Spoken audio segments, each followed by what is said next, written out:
ꯆꯠꯂꯤꯁꯤ ꯏꯃꯥꯏꯕꯦꯜꯁꯤꯡꯁꯤꯒꯤ ꯑꯋꯥꯕꯁꯤ ꯈꯔꯗꯁꯨ ꯑꯣꯏꯅ ꯀꯣꯛꯅꯕ ꯑꯩꯈꯣꯏꯒꯤ ꯍꯟꯗꯛꯀꯤ ꯆꯍꯤꯁꯤꯒꯤ ꯂꯥꯛꯏꯕ ꯆꯍꯤ 2026-27ꯒꯤ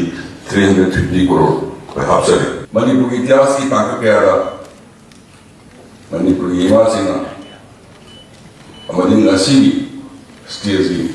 ꯃꯅꯤꯄꯨꯔꯒꯤ ꯏꯆꯟ-ꯏꯆꯦ ꯏꯃꯥꯏꯕꯦꯜꯁꯤꯡꯅ ꯇꯥꯡꯀꯛ ꯀꯌꯥꯒꯤ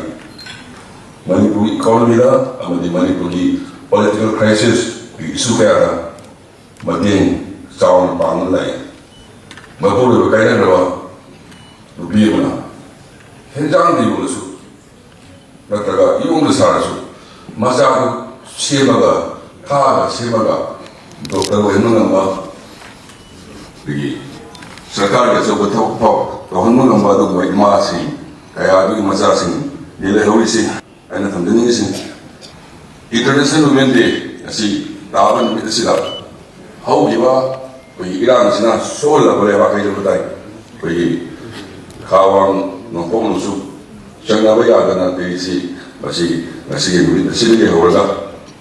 ꯆꯪꯅꯕ ꯌꯥꯕꯒꯤ ꯂꯝꯕꯤ ꯑꯃ ꯑꯩꯅ ꯏꯁꯣꯔ ꯇꯧꯅꯤꯖꯔꯤ ꯂꯣꯏꯅ ꯉꯁꯤꯒꯤ ꯅꯨꯃꯤꯠ ꯑꯁꯤꯗ ꯏꯔꯥꯡꯁꯤꯅ ꯁꯣꯛꯍꯟꯈ꯭ꯔꯕ ꯃꯅꯤꯄꯨꯔꯒꯤ ꯏꯃꯥ ꯏꯕꯦꯜꯁꯤꯡ ꯏꯆꯟ-ꯏꯆꯦꯁꯤꯡ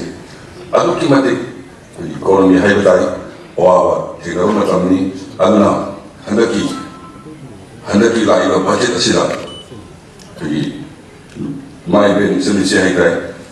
3,50,000ꯗ ꯀꯥꯟꯅꯕ ꯄꯤꯅꯕ ꯕꯖꯦꯠꯀꯤ ꯄ꯭ꯔꯣꯕꯤꯖꯟ ꯂꯩꯔꯦ ꯑꯩꯈꯣꯏꯅ ꯁꯦꯟꯇꯔꯗ ꯆꯠꯆꯔꯨꯕ ꯃꯇꯝꯗ ꯍꯥꯏꯔꯤꯕ